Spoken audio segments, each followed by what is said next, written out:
Кыргызстан тарыхында алгачкы ирет 1990 жылы мыйзамсыз жер басып алуу, мыйзамсыз турак жай куруу болуп, Ала Тоо, Ак Өргөк конуштары пайда болгон. Кийин бул окуя 2005-жылды дагы кайталанып, Бишкек шаар кейпинен чоң кыштакка айланган.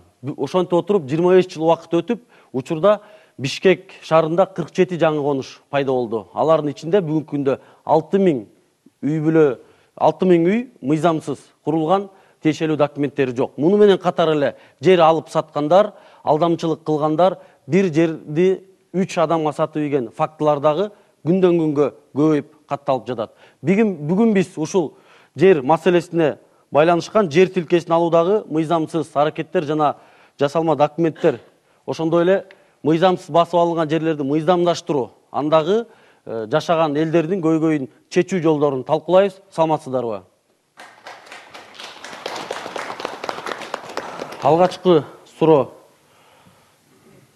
Эрнис Куатбекович, сизден баштайлы. Бүгүнкү күндө жарандардын жер тилкесин алууда же сатып алуудагы тиешелүү документтерге байланышкан кандай көйгөйлөр, кандай мыйзам бузуулар болуп атат? Рахмат. Урматтуу телекөрүүчүлөр, мен биринчиден ушул сөз баштаарымдын алдында кыскача бир статистикага токтолуп кетким келет да. Мынакей бизде былтыр 2013-жылы ушул жер тилкесин алдамчылык алдап ушундай эме кылган боюнча 68 кылмыш иши козголсо, 2014-жылы 114 кылмыш иши козголгон. 114 кылмыш иши козголуп, анын ичинен 93 кылмыш иши сотко кеткен да. Мунан дагы бир токтолуп кетүүчү жагдай, бизде бир эле ушул биз анализдеп көргөндө Бишкек шаарынын Ленин районунун аймагында ушул Сокулук району менен кесилишкен жеринде ушул Ала Тоо конушу жактан болуп атат да.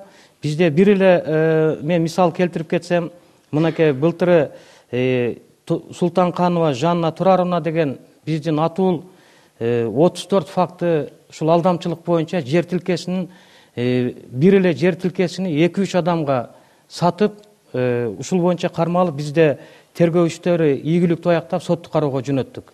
Рахмат, Өмүрбек Тискешевич. Ушул жогоруда айтылган фактылар, мыйзамсыз аракеттер, көйгөйлөр эмне себептен келип чыгып атат? Түпкү негизги себеби эмнеде? Тилекке каршы өкмөттүн, мамлекеттин калкты турак жай менен камсыз кылуу боюнча алгылыктуу программасы жок. 17-жылга чейинки Кыргызстан өнүгүү стратегиясында деле бул 2 абзац менен жалпы сөз менен айтылып калынган. Адамдар өз проблемаларын өзүлөрү чечип келе жатышат. Ошондуктан үй бул эң чоң проблема, ошон үчүн адамдар алданат үмүт менен. Ошон үчүн бул жерде чоң аферистер, чоң акча аралашып кеткен. Бүгүн ар кандай себептер менен Бишкекте өзүңүз айткандай 6382 үй документтери жок. Бул адамдардын баары эле жерди өзүлөрү басып алган дегенден алыс болуш керек. Убагында чиновниктер убада берип, бир документ аягына чыкпай калган, же ортомчудан адамдар алдап граждандарга жер сатып, жакында документин бүтүрөбүз деп бүтүрбөй калган учурлары бар. Ошондуктан булардын көбү ушул курмандык катары биз карасак болот. 6300 адам бул абдан көп. Ошондуктан шаардын бийлиги бул маселени чечүү үчүн жогорку кеңешке кайрылды. Бизге ушул укук берсеңер, бир документи жетпей атканы болсо, мэриянын чечими менен, комиссия менен тастыктап, ошоларга үйүнө менчик укугун берелик деген кайрылуу менен кайрылып, комиссия азыр 3,5 миңден ашыгыраак үйдү мындай тактады. Мен телекөрүүчүлөргө бир маалымат айтып койгум келет. Мындай проблема Бишкек шаарында эле эмес, Ош шаарында да 1000ге жакын үй бар. Бүткүл Кыргызстан боюнча бар. Республика боюнча 38401 үй курулуп калган айылдарда. Документтери жок. Айыл өкмөт токтомун туура эмес чыгарып койгон. Убагында райондун акимы документин өкмөткө убагында берген эмес. Граждандардын бул жерде күнөөсү жок. 8359 фундамент курулган. Эгер область боюнча айта турган болсом, Таласта 4539 үй документи жок, 714 фундамент куюлуп калынган. Нарын областында 3947, 1134 фундамент курулган үйлөр бар. Мисалы, Жумгалда, Чайектин жанында 94-курулган бир айыл бар. Ал жерде бир үйдүн дагы документи жок. Мына ошентип санай кетсем, Ысык көлдө 2800, Жалал Абадта 9500, Ош областында 7999, Баткен областында 10000, Чүй областында 8454 фундамент курулган үйлөрдү айтпай эле коеюн.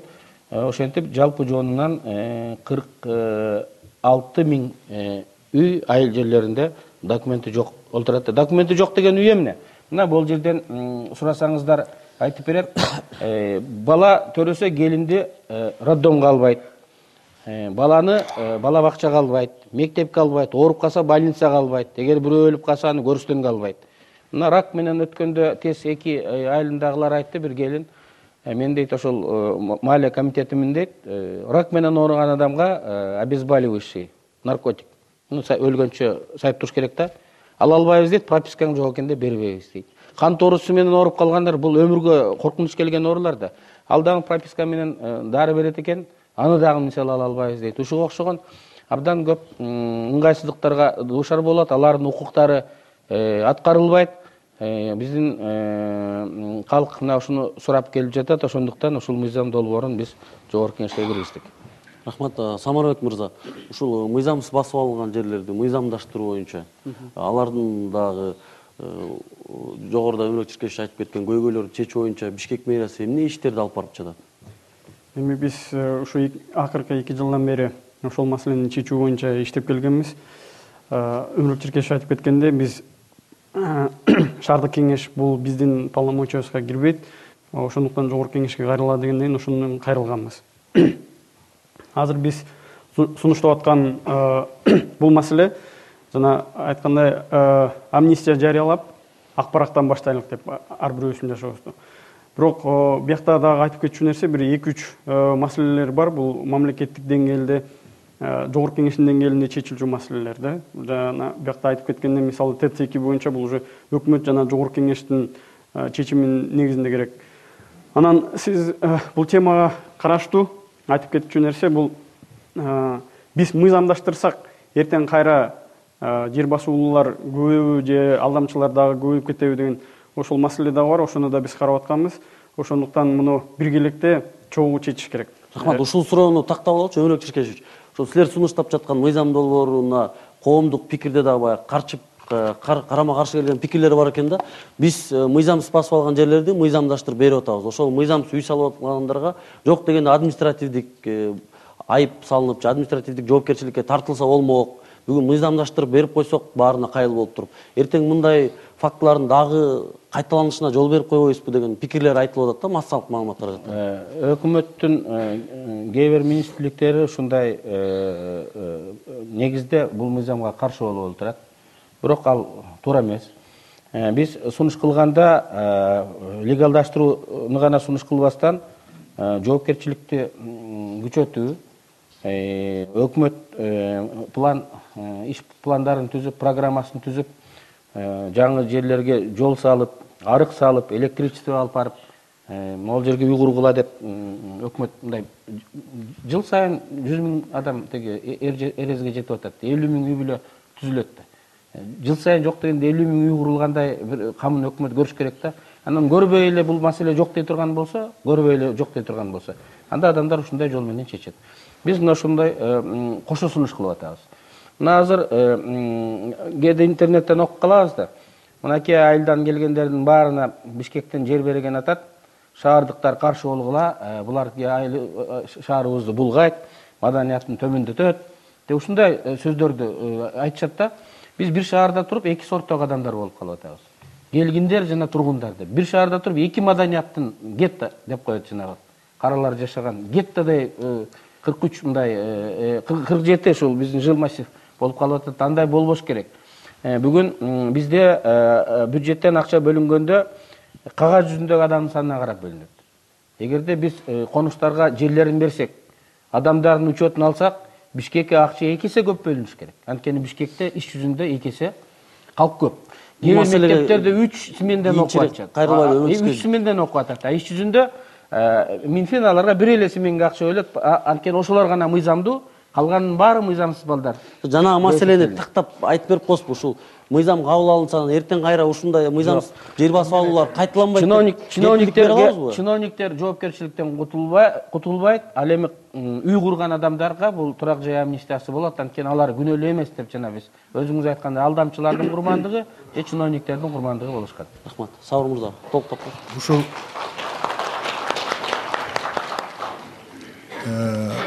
Бишкектеги ушу жер маселесин чечип берүү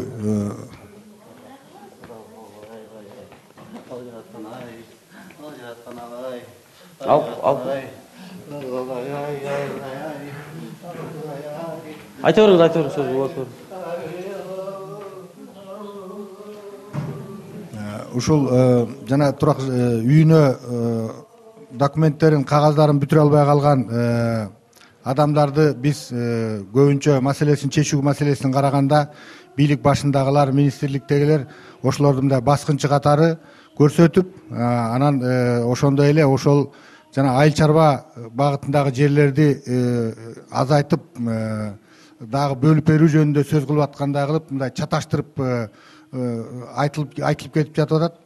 Анан бул тиги биздин ушу бийлик башындагылардын азыр өлкөдөгү акыбал, экономикалык кырдаал, саясий маселелер куш болгондуктан ушул маселеге жеткиликтүү көңүл бөлө албай, баягы ишти тактап бөлүп өзүнчө карай албай, баарын эле баскынчы деп аралаштырып карап жаткандан болуп жатат да. Бул жерде албетте биринчиден ушу жерлердин ушундай ысырап болуп басылып кетиришине биринчиден жергиликтүү бийликтер, мамлекеттик органдар ошолор күнөөлүү. Ошол жергиликтүү бийликтин өкүлдөрү, кызматкерлери ошол колунан келет. Ошолор токтом чыгарбаса, ошолор мыйзамга тууралап жерди бөлүштүрбөсө, эл өзүнөн өзү барып алып туруп басып алып тамсалып алган жок. Кандайдыр бир деңгээлде бул жанагы Бишкек шаарынын ичинде болуп аткан 6300 семья бул айыл чарбасына тиешелүү эмес. Бул свалка, суу жегиндеги жерлер, же болбосо ошол эле райондо акимчиликтерден госархитектуранан бирге мурда давай ушул жерди чечебиз деп туруп анан чечилбей калган, убагында ошондой чыкпай калган жерлер. Ошон үчүн бийликтегилер буга тыкыр мамиле жасап туруп, экөөнү бөлүп, жанагы чоң миңдеген гектар жерлерди коррупциялык жол менен өкмөт башчылар трансформациялап алып туруп сатып атканды өзүнчө бөлүп карап, ал эми боякта турган жана 6300 бул мусафир адамдар. Булардын ошол салып алган жаман каралачыгынан башка тапкан ташынганын баарын ошол жерге салган. Алар ал жерди басып алган эмес, ошол эле жанагы жергиликтүү акимчиликтерде иштеген адамдардан алган, кээ бирөө сатып алган, кээ бирөө жанагындай алдамчылар аркылуу алган, ишил акчасын берип, алып документин бүтүрө албай калган адамдар. Ошондуктан жөн эле баарын аралаштырып эле чогуу баскынчы катары карай бербей, биз мына жыл сайын канчалаган адамдарга амнистия берип түрмөдөн кылмышкерлерди бошотуп атабыз. Мына быйыл эле биз экономикалык амнистия бердик. Миллиондогон миллиардтаган акчаны уурдаган адамдар ачыкка чыгарып алгыла дагы декларация жазып туруп, мындан ары камабайбыз, коркпой колдоно бергиле дедик. Анан бул ушундай 6300 адамды жана баскынчы деп аралаштырбай булардын маселесин чечип бериш керек. Себеби жергиликтүү бийлик, мына Бишкек мэриясы өзлөрүнүн көзү жетти, ошону барып көрүп туруп, барып түртүп сала алышпайт алар байкуштун түрүн көрүп туруп. Ошол окат кылып аткан жер. Ошолда бул маселе чечилиш керек. Эми жана айтып кеткендей, сиз айтып кеткендей, биякта экинчи тарапты да караш керек. Азыркы маалда Бишкек шаарынын мэриясында жана жер алууга 6055 адам очередте турат. Булар жана мыйзамды сыйлап Бишкек шаарынын тургундары болуп, жана 3 жыл жашап, андан документтерин тапшырып, очередте тургандар бар. Бул 97-жылдан бери кишилер күтүп атышат. Ошондуктан жана Бишкектин четинде жер калбай калды, аларга кайсы жактан жер бөлүнүп? Ошондуктан биз сунуштап атканыбыз, жана Өмүрбек Черкешев айтып кеткендей, бул жана мыйзамды да күчөтүп, бияктан ички иштер министрлиги тарабынан жанакындай козголгон иштер боюнча силер аркылуу массалык маалымат каражаттары аркылуу көп көрсөтүп, элдерге түшүндүрүү иштерин жүргүзүп, жер сатып алып атканда муну текшериле, тигини текшериле деп туруп өткөзүп албаса, бул иш азырда күчөй бериши мүмкүн. Ошондуктан муну биргеликтен чогуу чечишибиз керек да. Ошо башында айткандай бир маселени тактап алалы, Болот мырза. Бишкектин тегерегиндеги жан конуштардын дагы бир нечеси Чүй облусуна караштуу да. Ошол жердеги жан конуштарда катталган ушул жер маселесинде болгон фактылар, кылмыштар көбүнчө кайсыл учурлар болуп катталат? Кандай учурлар менен? бир нече фактылар катталган бул боюнча именно Сокулский район жакта жанагы Ак өргө менен Ак Ордо деген жер бар эмес беле, ал боюнча бир нече фактылар катталып, иштер козголгон бул боюнча. Азыркы убакта тергөөлүдө. Бул жерде мисалы айтып кете турган сөз, биздин жарандарыбыз дагы бир аз билбей калып атышат да, убагындачы билбей калып эле бири-бирине ишенип алып эле анан эмесине арзандыгына карап эле сатып алышат, анан кийин эметкерлегинде көбүнчөсү ошол баягы ооба да мыйзамдуу өзүнүн укугун билбегендиктеринен ошондон болуп атат да. Жерди алгандан кийин эметкенде, иликтегенден кийин 3-4 адамдан сатып алган болуп атат да кийин. Эрис мырза, сиз толуктап коесузбу? Ушуга кошумча сурады. Ушундай алдамчылык боюнча, жер сатуу боюнча факт катталды. Күнөөлөр жообун алат мыйзамдын негизинде албетте. Ал эми жабырлануучу тарапка баягы келтирилген чыгым кантип кайтарылат? Кандай жолдор менен? Себеби же акчадан жок, же жеринен жок болуп калган жарандарыбыз көп эле болуп атпайбы азыр? Туура айтасыз, Бактияр мырза. Бул деген бир көйгөйлүү маселелердин бири да. Мен азыр эле мына мисал келтирип кеткен ушул Султанканова жана Турарова деген 34 факты менен ушул кылмыш жоопкерчиликке тартылса, келтирилген материалдык зыян 1,5 миллиондон ашык да. Ошонун кыймылсыз мүлктөрүнү биз ушул азыр айткандай жабырлануучуларга келтирилген зыянды кайтарып берүүдө тергөөчү биринчи милдети ушул келтирилген зыянды кайтарып берүүгө. Булардын артында ушул кыймылсыз мүлктөр да болбойт текшерип келгенде. Атак ушул тергөөчү ушул тергөөнүн жүрүшүндө эгерде кыймылсыз мүлк болсо, ошону камакка алып туруп, ушул соттук кароого чейин жеткирип, ушул соттон толук кандуу ушул келтирилген зыянды өткөрүп берүүгө биз аракет кылабыз. Нарымбек Дүйшөкевич, ушун баягы мамиле жерди алып сатууда, келишим түзүүдө баардык каттоо иштери мамлекеттик каттоо кызматында жүргүзүлөт да. Ошо каттап атканда документтин жасалма экендиги кантип аныктайт? Ошо аныктай турган бир мүмкүнчүлүк барбы? Мүмкүнчүлүк бар. Анткени үчүн ушу жер сатылып аткан жердин ошо ээсинин документи болуш керек. Ал катталуу болуш керек. Катталгандан кийин гана сатканга укугу бар да. Көбүн эсе жана алдамчылыктар же болбосо дубликат менен, же ксерокопия менен, же болбосо ишеним кат менен эле, же частный расписка менен көбүн эсе сатылып кетип атат да. Мамлекеттик каттоо кызматына кайрылып, ошол ар бир жер участоктун өзүнүн коду болот. Ошо менен бул кимдики экенин билсе болот. Кандай документтер бар, ошо камактабы, камакта жокпу, залогко коюлганбы, ошонун баарын маалымат катары бир сатып алып аткан киши биринчи кайрылып туруп тактап алып турган сатып алса, бул көп жерден сактайт эле да.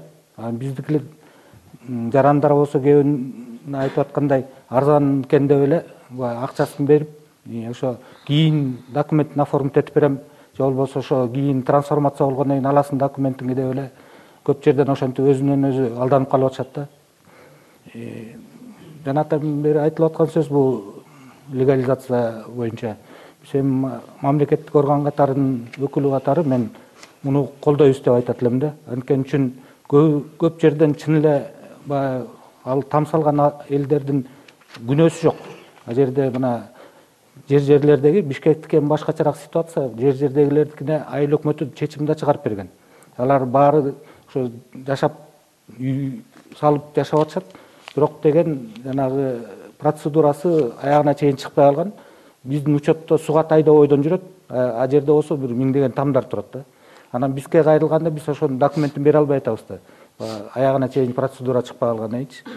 Бул мыйзам кабыл алынса, ошонун баары бир иретке келип, ошол элдердин документ алып легалдаштыруу болот эле да. Нарымбек Дүйшөкевич, ушул жерлерди каттоодо, жерлерди жана алдамчылык жолу менен сатууда ушул мамлекеттик каттоо кызматкерлеринин дагы катыштыгы бар деген жүйөлөр айтылып, баягы күнөөлөр айтылып келет да коомчулукта. Ошого сиз кандай комментарий бересиз? Эми андай фактылар деле бар. Биздин кызматкерлердин үстүнө Коопсуздук кеңешинин коррупцияга каршы жумуш тобунун июль айында отурумунда да ушул дал ушул мамлекеттик каттоо кызматындагы коррупция көп болушу мүмкүн деген оң бөлүмдүн ошо бирөөсү ушул дал ушул каттоо кызматы болчу да. андай факты жок деп айткандан алысмын. Ал эми өзүңүздөр көрүп атасыңар, бул жер участогу өзү баасы көтөрүлгөндөн көтөрүлүп келатат. Бул мындай аябай востребованный товар болду. Анткени үчүн Өмүрбек Черкешев айткандай, мыйзамдуу түрдө жер алып же болбосо үй алганга мүмкүнчүлүк жок болуп атат да жөнөкөй элге. Анан ошону ошондой көз боемочулар пайдаланып атат да. Анан биздин кызматкерлердин арасынан да чын эле мына мисалы ошо Бишкектин мамлекеттик каттоо органынын орун басары 16 жылга кесилген, 2 жыл мурун. Ал да ошо аралашкандыгына байланыштуу да. Анткени үчүн Анарбек Тажыканович, ушул алдамчылардын тузагына түшүп калган жарандар боюнча айта турган болсок, ушул алдамчылык кылууда жеке нотариустардын, нотариус органдарынын жоопкерчилиги канчалык? Себеби көп учурда ушул сотто жүргөн жарандардын баягы көйгөйүн уга келсең, жеке нотариустар мыйзамсыз эле баягы келишимдерди түзүп берип, ошол жерлерди бири-бирин алып сатуунун баарын ошол жеке нотариус баягы келишимдер түзүп кол коюп берген учурда жоопкерчилиги канчалык? Эми аны мамлекеттик нотариустар менен жеке нотариустун айырмасы жок. Алар баардыгы келишимди, баардык келишимдерди сатып алуу келишимдерин мамлекеттик нотариустар жана жеке нотариустар ошондой эле каттуу мамлекеттик каттуу кызматы дагы ушул актарда аткарып аткан мезгили. Албетте биздин тиги маалыматыбызга караганда көпчүлүк убакытта бизге ушу жарандар, атуулар көбүнчө бизге кайрылган көйгөйлүү маселелердин баардыгы ушул туура эмес ишеним кат берилгендиктен болот. Жана сиз айтып кеткендей, каттоо бөлүмүнүн башчысы айтып кеткендей, албетте ишеним катты алардан мурун ал ошого тиешелүүбү, тиешелүү эмеспи, аны сөзсүз түрдө мамлекеттик каттоо кызматынан текшериш керек. Андан кийин мамлекеттик нотариустан да барып текшериш керек. Анткени бизге камоо, жанагыдай чектөөлөр укук коргоо органдарынан көп убактарда бизге келип түшөт. Ошону биз ар бир тиги журналдарга, реестрге киргизип туруп, булга ушундай чектөө коюлган. Жол болсо бул момундай сатып алуу келишими түзүлгөнгө тыюу салынган деген таянак чыгарып, биз аларды көйлөндүрбөйбүз. Өрөкчүкеш, ушундай аракеттерден жабыркаган жарандардын укугу кайсы мыйзамдардын негизинде корголушу керек? Эми ал кылмыш кодексинде дагы тиешелүү эми ар кандай статьялар бар, ошол эле алдамчылык, мошенничество деген статьялар бар. Эми кайсысына туура келсе, ошонун союзунча жоопко тартылат. Эми ал жагы мыйзамдарда жакшы каралган. Эң негизгиси биз азыр ошол үйү жок адамдарга кайдан үй же участок таап беребиз. Ал эми документи жок адамдарга алардын граждандык укугун камсыз кылыш үчүн канчалык мындай тез жасап беришибиз керек.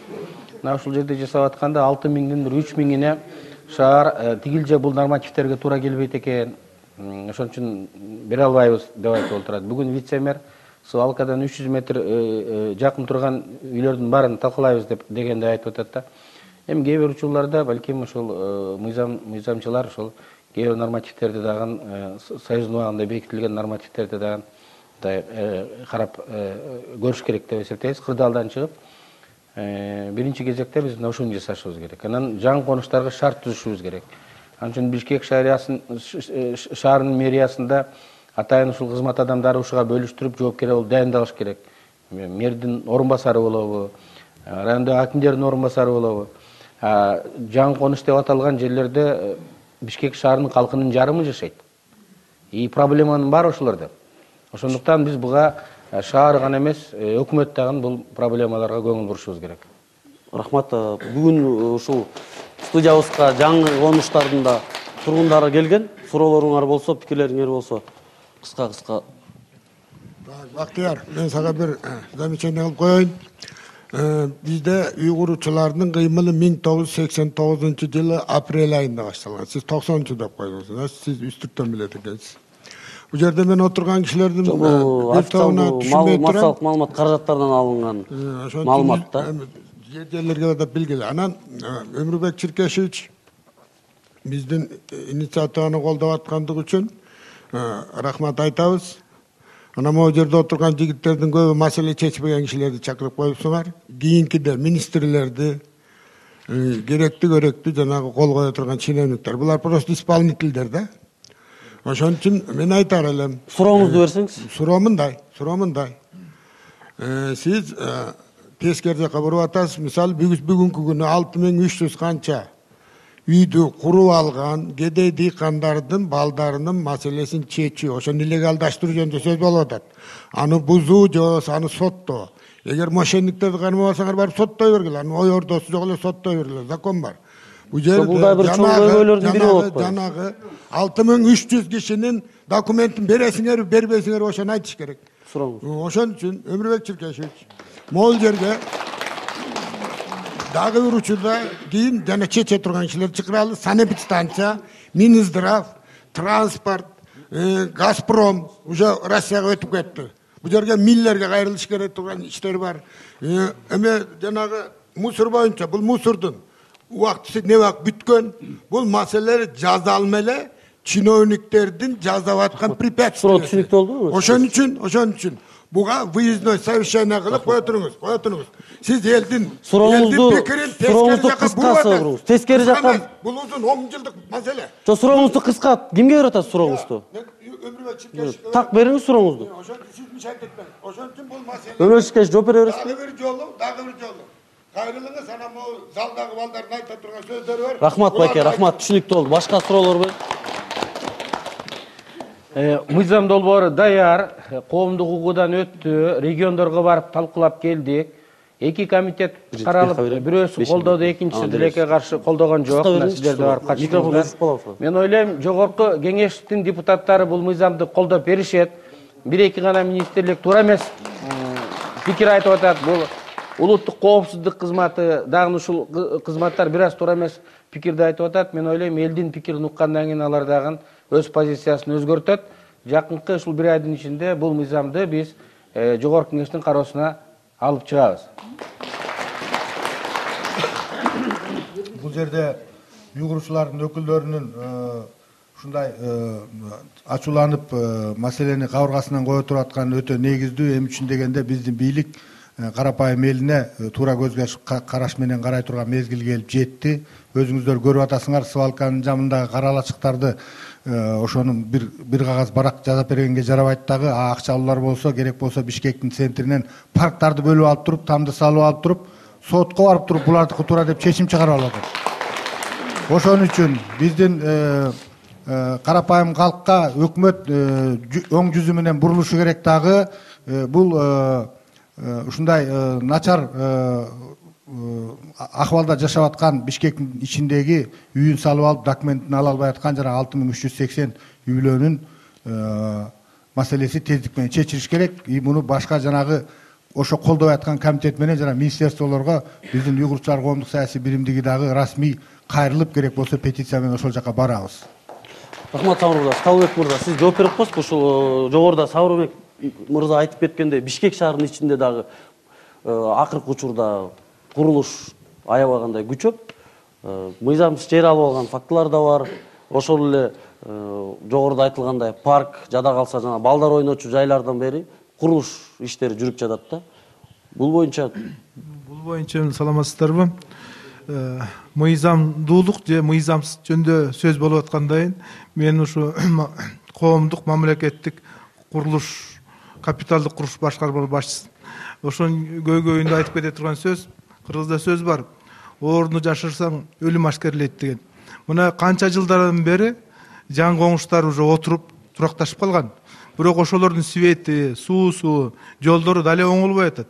Себептен ээси дагы боло элек. Бир эле көйгөй, мына жан коңуш, тынчтык деген бар, жеңиш деген бар. Ошол жерде жана суу чыгара турган жери бар, водозабор деген. Бүгүнкүгө чейин биз өткөрө албай атабыз. Себеп эмнеден? Себеп ошо мыйзамдуулугунда.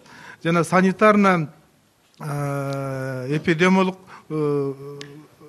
коргоо аймагы бар. Ошонун нормасы 30 метр тегерегинде болуш керек. Биздики 30 метрге жетпей атат.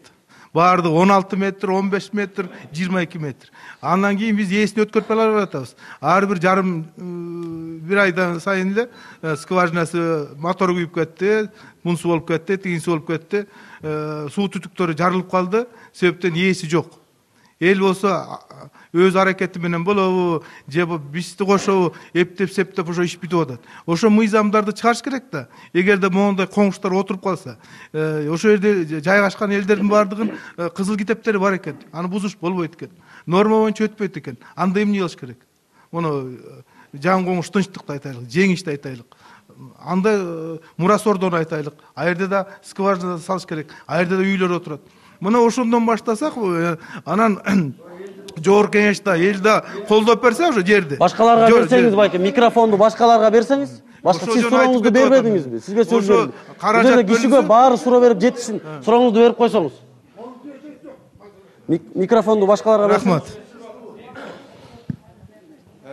Урматтуу туугандар, рахмат. Өмүрбек Черкешев, сизге да рахмат. Абдан жакшы маселени козгоп жатасыз. Бул жер басып алуу эмнеден чыккан? Бул муктаждыктан келип чыккан. Бул социалдык маселе. Бул өкмөттүн турак жай саясатынын жоктугунан, курулуш саясатынын жоктугунан келип чыккан маселе. Айтып атпайбы? Жер сакмат болуп кетет деп коркуп атабыз. Эгерде өкмөт ушу азыртан баштап колго албай турган болсо бул саясатты дагы деле улана берет да, улана берет. Себеп дегенде 90-жылы төрөлгөн бала 25-ке келди. 10 жаштагы бала ошол учурда 35 жашка келди. Балалуу чакалуу болду. Бул маселени бул бая тереңдеп изилдеп чыгыш керек да. Экинчиден, бул 2005-жылы Салымбеков мэр болуп турган учурда 12,5 миң кишиге чечим чыгарып берди. Күнү түн иштеди а кишичи. Көп кишилер маселесин чечти. Анан Данияр Үсеновду алып келип койгондон тып токтоду дагы жана коррупция ошодон башталып кетти да. Ошодон башталып кетти. Анан микрофонду айта турган нерсе мынакей суроо.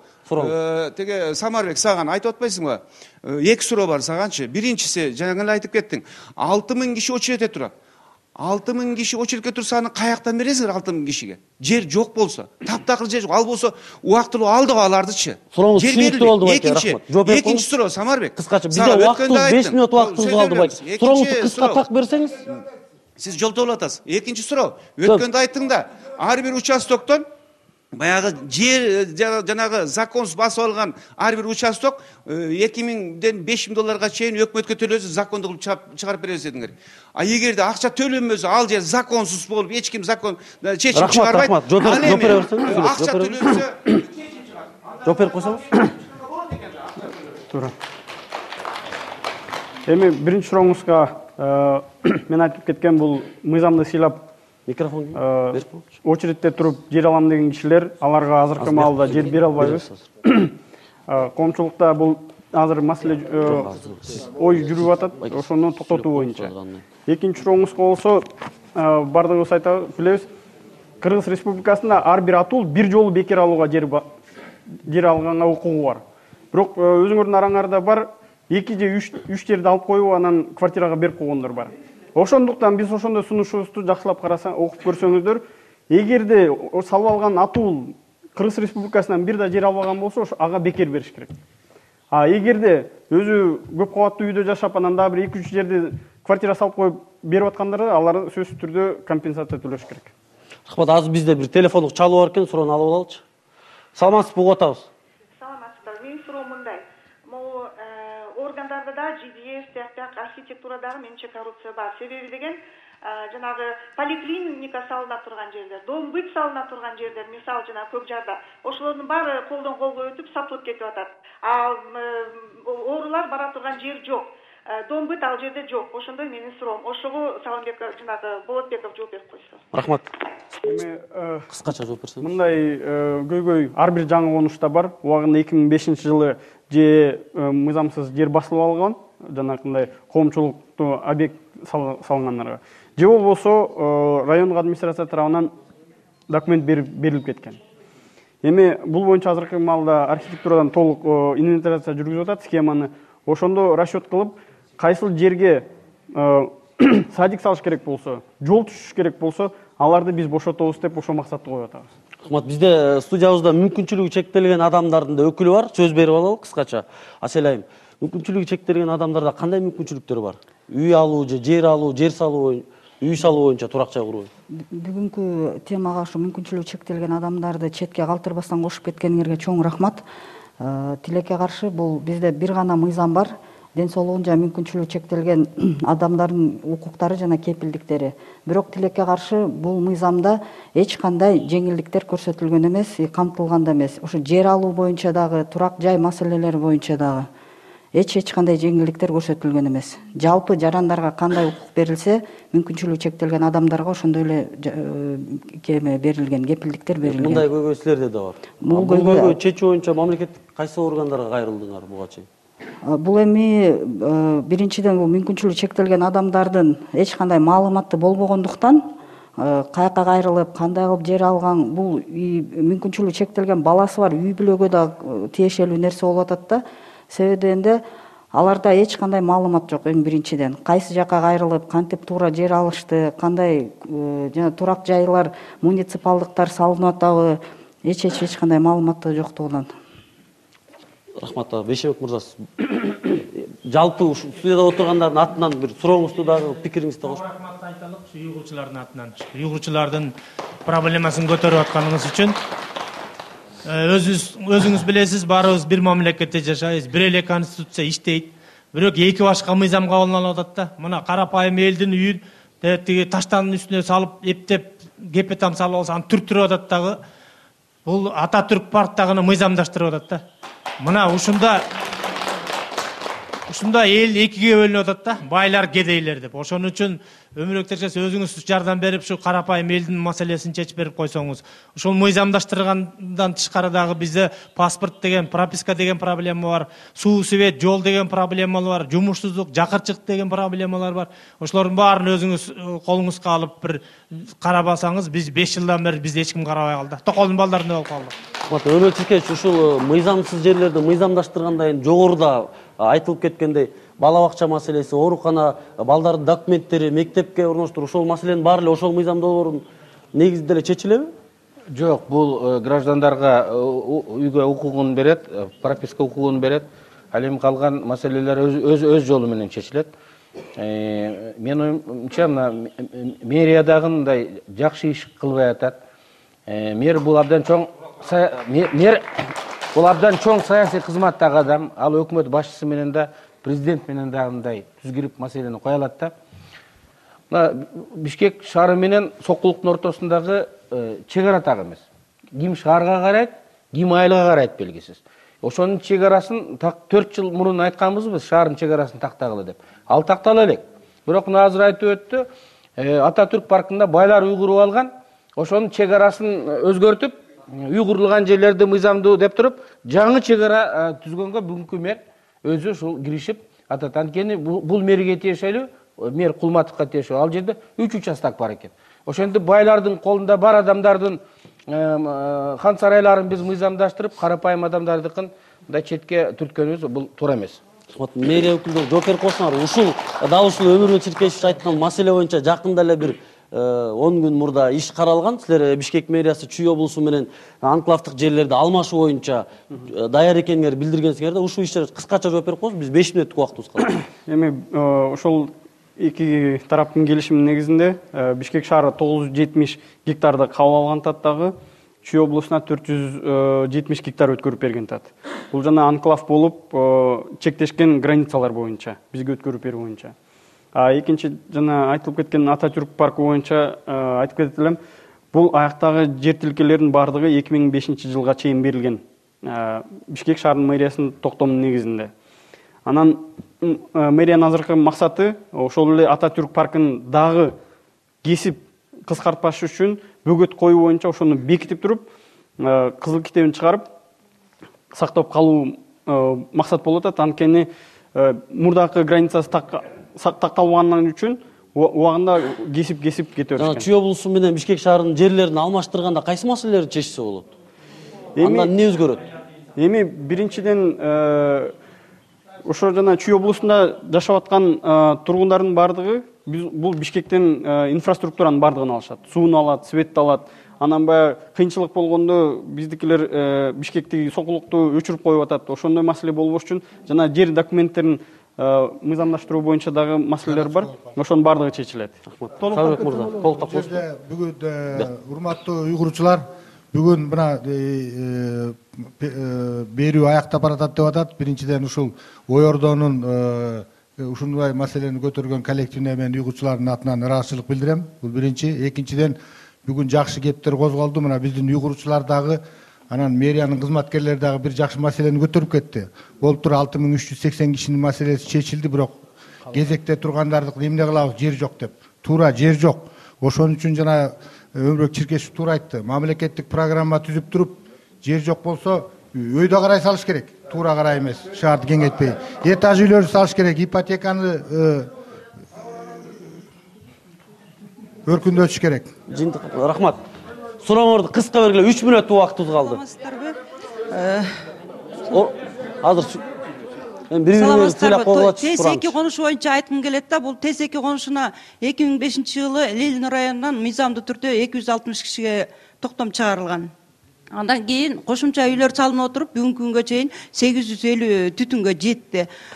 Свет боюнча болсо өзүбүз баягы проекти менен 600 түтүнгө свет киргизип алдык. Статистиканы айтпайсыз, суроону айтсаңыз, статистика айтылды жолубузду дагы оңдоп алдык. Бирок ушул күнгө чейин биздин кызыл китебибиз жок. Ошол эки маселени чечип берсеңиздер жакшы болот эле. Кызыл китеп Столбек мырза, сиз жооп берип коюңуз. Бул боюнча Нармек Тушекевич.